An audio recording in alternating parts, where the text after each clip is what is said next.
bersatu. Kitalah yang paling mungkin untuk bersatu. Kenapa demikian? Pertama, Tuhannya berapa? Qul huwallahu ahad. Tentu kelanjutan itu hafal semua. Allahus samad. Qul huwallahu ahad. Allah esa, tunggal, tidak berbilang. Labbaik Allahumma labbaik, labbaika la syarika laka labbaik. Tidak ada sekutu bagimu, Allah saja, tidak ada yang lain. Allahnya satu, kiblatnya berapa kiblatnya? Satu. Fawalli wajhaka syatral masjidil haram. Bahasa yang dipakai dalam sholat berapa? Satu. Ada orang sholat pakai bahasa selain Arab? Tidak ada. Kalau ada, berarti dia sudah masuk penistaan agama. Tidak boleh. Lalu kemudian kiblat satu, Allah satu, Sayyidul Anbiya wal Mursalin, Nabi Muhammad sallallahu alaihi wasallam. La nabiyya ba'dah. Tidak ada lagi nabi sesudah itu. Ada nabi susulan. Nabi KW 1. Gak bisa. Tapi cerdasnya bapak-bapak kepolisian, yang ngaku nabi ditangkap, yang ngaku Jibril pun ditangkap, dikonfrontir. Kamu ngaku Jibril? Iya. Kamu ngaku nabi? Iya. Nabi dapat wahyu dari siapa? Dari Jibril. Jibril pernah ngasih wahyu ke Nabi? Enggak. Nabi pernah dapat wahyu dari Jibril? Enggak. Tangkap. Oleh sebab itu maka amat sangat mungkin kita bersatu. Jerman pakai bahasa Jerman, Prancis pakai bahasa Prancis, Portugis pakai bahasa Portugal. Mereka dengan berbagai macam bahasa, dengan berbagai macam agama, tapi bisa mewujudkan satu mata uang. Itulah dia euro.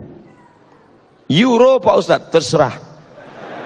Yang penting satu mata uang. Maka kita amat sangat bisa bersatu seperti yang dipakai pada zaman Nabi Muhammad sallallahu alaihi wasallam. Dinar dan dirham. Uang emas dinar, uang dirham perak, sehingga kita tidak lagi pusing memikirkan apa yang disebut dengan mata uang, jatuh mata uang.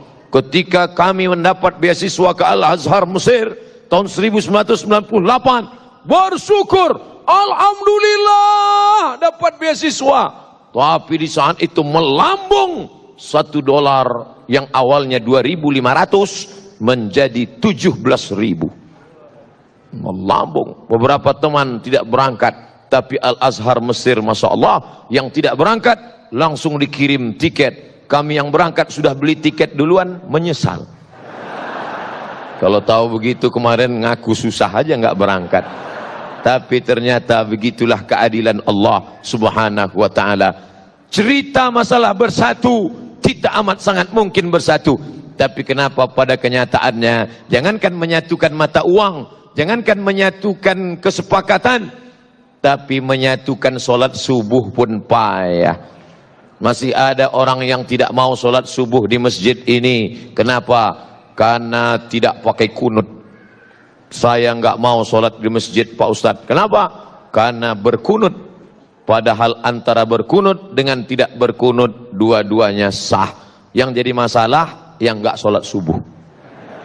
Berdebat masalah kunut dengan tidak kunut sampai jam 2 malam. Habis suara tegang urat leher. Ada dalilnya, nggak ada dalilnya, ada dalilnya, nggak ada dalilnya. Besok pagi dua-duanya kesiangan. Masya Allah. Makanya kalau saya ceramah di suatu tempat, diminta menjadi imam, Ustadz Somad silakan jadi imam. Tausiah subuh akan dipimpin oleh Al-Mukarram Haji Abdul Somad LCMA. Subuh ini beliau akan memimpin kita jadi imam. Silakan Ustadz. Batu.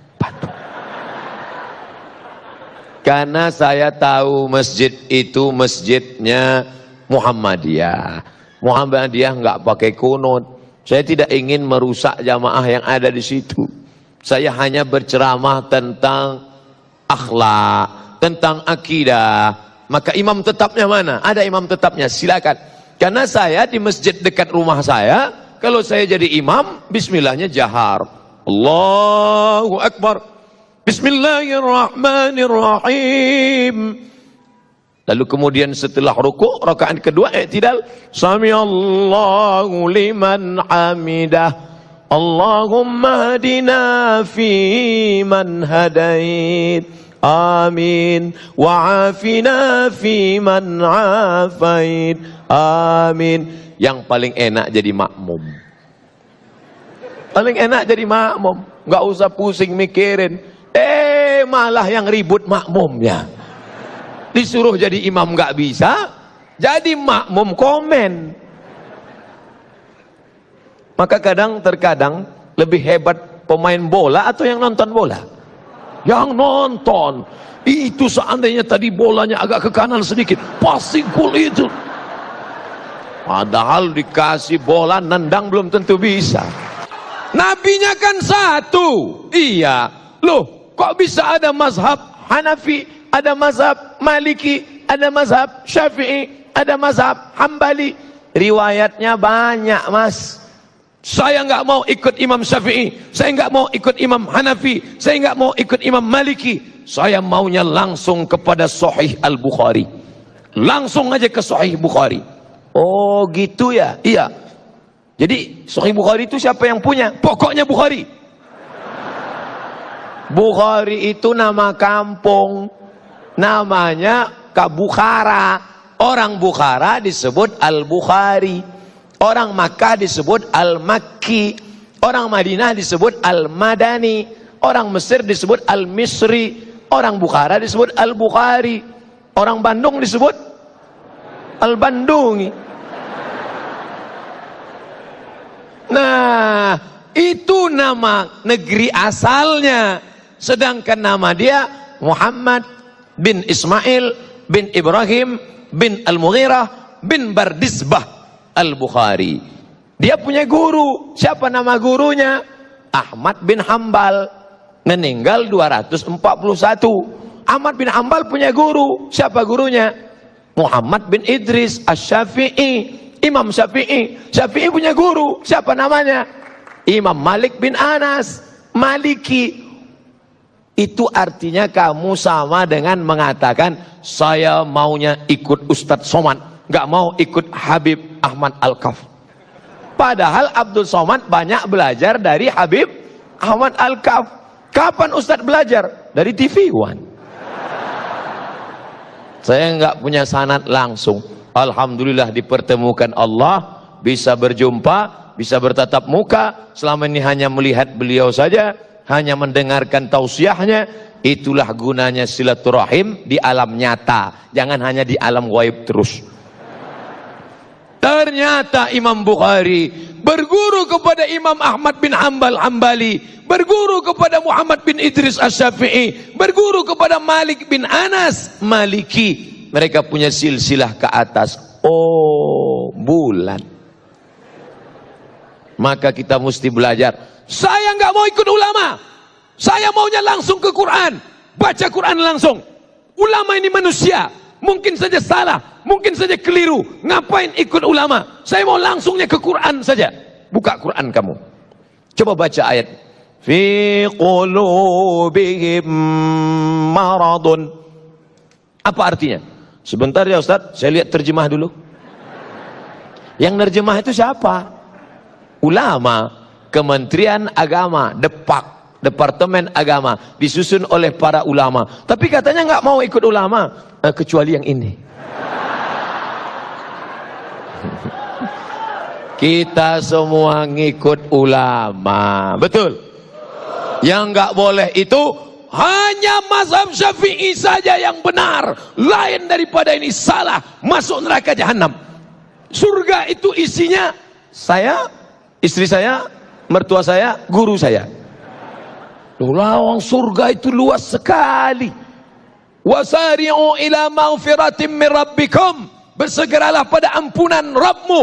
Wa jannatin, surga. Arduhas samawat. Luasnya seluas langit. Wal ard, seluas bumi. Langit tak terbatas. Bumi 7 lapis ke bawah. Lebih luas lagi surga. Surga luas sekali, ngapain kamu kapling?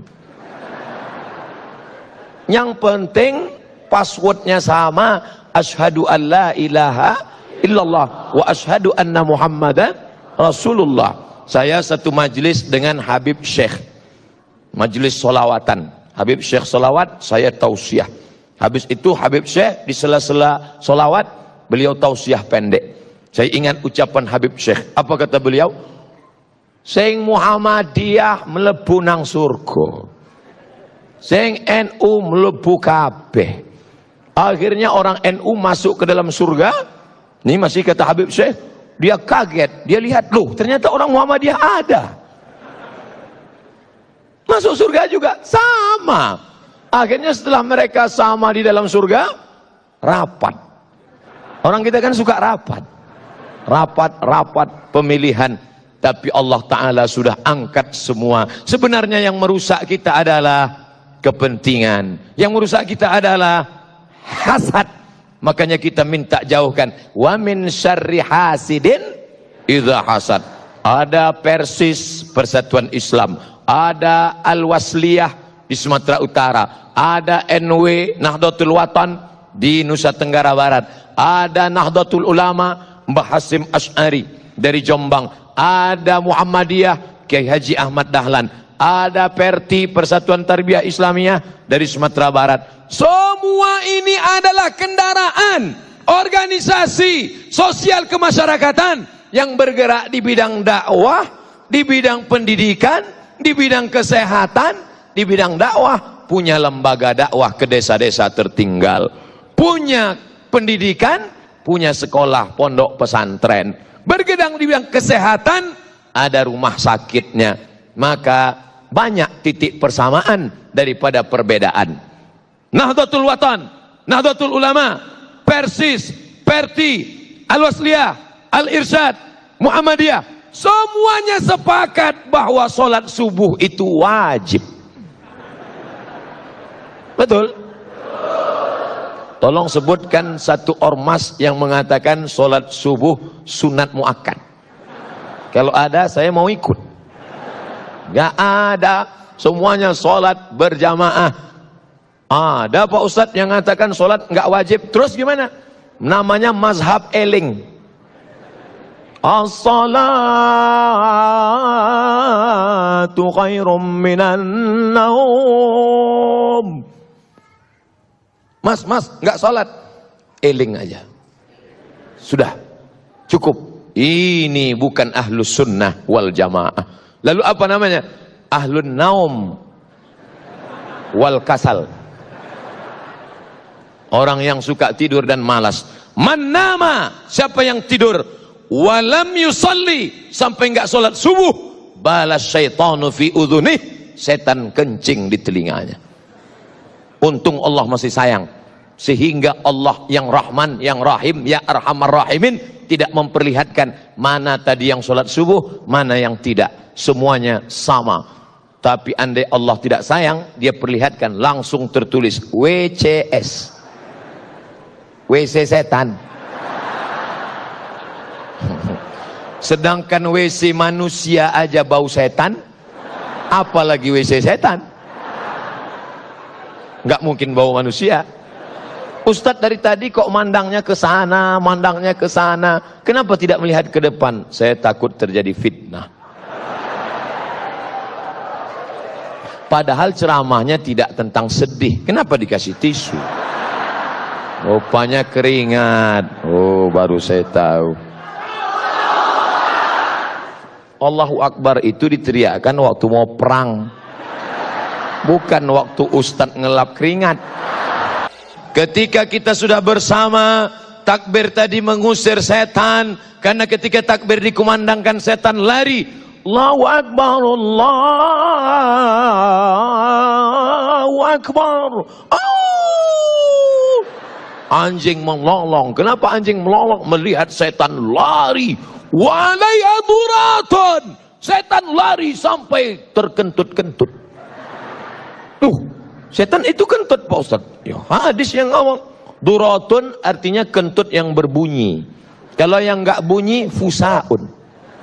Fusaun enggak bunyi, duratun berbunyi.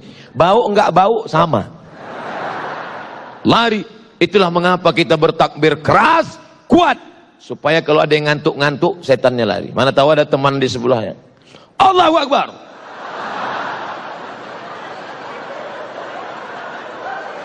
Allahu Akbar. Lari setan.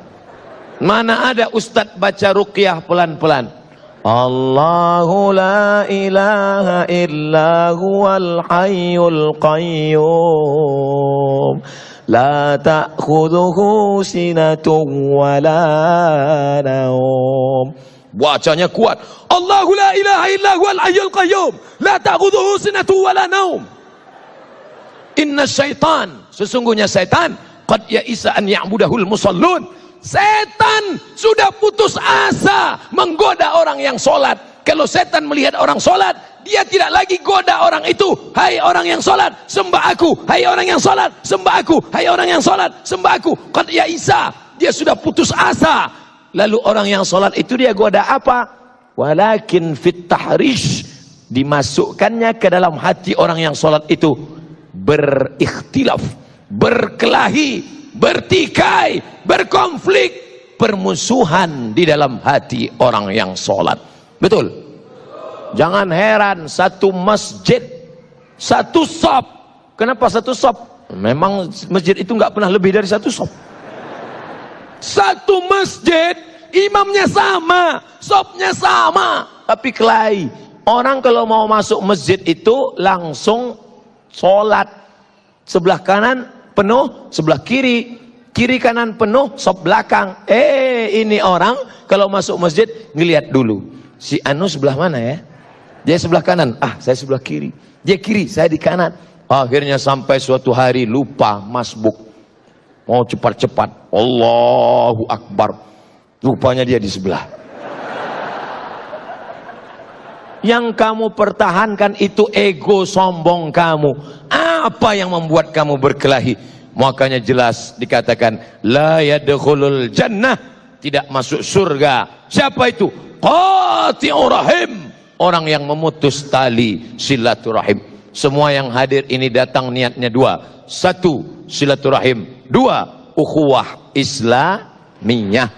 Saya dengan bapak nggak ada hubungan silaturahim. Karena yang namanya silaturahim, kakek saya satu, kakek punya anak dua, anaknya punya anak lagi, antara cucu dengan cucu itu satu rahim, karena nenek mereka dulu satu. Tapi antara saya dengan bapak ibu di Bandung beda. Saya orang Melayu dari Sumatera, bapak ibu orang Sunda. Kumaha atuh dama? Jangan panjang-panjang, saya ngerti itu aja. Kita nggak ada hubungan. Tapi kalau diurut ke atas, ternyata kita masih satu rahim, yaitu rahim Hawa, istrinya Adam alaihissalam. Keturunan Adam kan? Sama. Ada yang sekarang ngaku nggak keturunan Adam, kata dia keturunan monyet. Makanya nggak mau silaturahim. Semuanya kita ini dari Adam. Kullukum min Adam, semua dari Adam. Wa Adam min turab, Adam dari tanah. Maka lihat asal kejadianmu, kau tidak akan sombong, kau akan bersatu untuk selamanya. Adapun perbedaan-perbedaan, Ustaz, jadi kita dari tanah. Iya, teman saya itu kok selalunya mau bertikai saja. Mungkin dia dari tanah juga, cuman tanah sengketa. Apa ibu yang dimuliakan Allah Subhanahu wa ta'ala, apapun alirannya, apapun ormasnya, apapun partainya, asyhadu an la ilaha illallah wa asyhadu anna Muhammadan Rasulullah. Lalu bagaimana dengan kami? Mungkin kau bukan saudaraku dalam satu keyakinan, mungkin kau bukan saudaraku dalam satu akidah, tapi kau adalah saudaraku dalam satu kebangsaan, Negara Kesatuan Republik Indonesia. Dulu saya nggak pernah ngomong ini. Kenapa? Karena yang saya pahami kalau saya ceramah itu yang dengar orang Islam semua. Tapi ternyata ada saudara kita yang mendengar melalui internet. Dia tersinggung, loh kami kok nggak disebut? Ya salah sendiri, kenapa nggak masuk ke masjid? Bapak Ibu yang dimuliakan Allah Subhanahu wa taala, maka kita bersama bersatu. Selama di Bandung tidak satu pun ada yang bertanya kepada saya, Ustadz NU apa Muhammadiyah? Enggak ada yang nanya sama saya. Sampai akhirnya saya ceramah ke suatu tempat, Ustadz dari ormas mana? Ya saya ormasnya banyak, macam-macam, karena saya memahami itu adalah kendaraan, itu adalah wasilah, itu adalah jalan. Maka kita ini semua akan masuk ke dalam surga Allah dengan syarat menjadi umat Muhammad sallallahu alaihi wasallam. Lalu kemudian kebahagiaan hakiki, kebenaran hakiki, kapan baru kita rasakan? Seorang petani akan merasa bahagia kapan? Ketika padi sudah mulai menguning, bahagia. Seorang pedagang kapan? Ketika orang ramai. Pedagang kalau sudah ngelihat ramai begini, wah ini kalau jualan laku. Politikus kalau ngelihat ramai begini, wah ini 2 kursi ini. Kebahagiaan orang diukur dengan latar belakangnya. Tapi kebahagiaan orang beriman adalah kapan? Nanti yang hakiki, yang sebenarnya, yang tidak akan putus untuk selamanya. Wujuhu yawma idzin nadhirah. Saat itu wajah berkilau cahaya. Kenapa wajah berkilau cahaya? Ila rabbiha nadhirah. Karena wajahnya memandang yang maha mulia. Siapa dia? Allah subhanahu wa ta'ala. Jamaah ngirim WA ke saya, Ustadz, saya lihat wajah Ustadz berkilau cahaya. Kenapa ya Ustadz? Engkau tidak tahu ada 6 lampu di depan.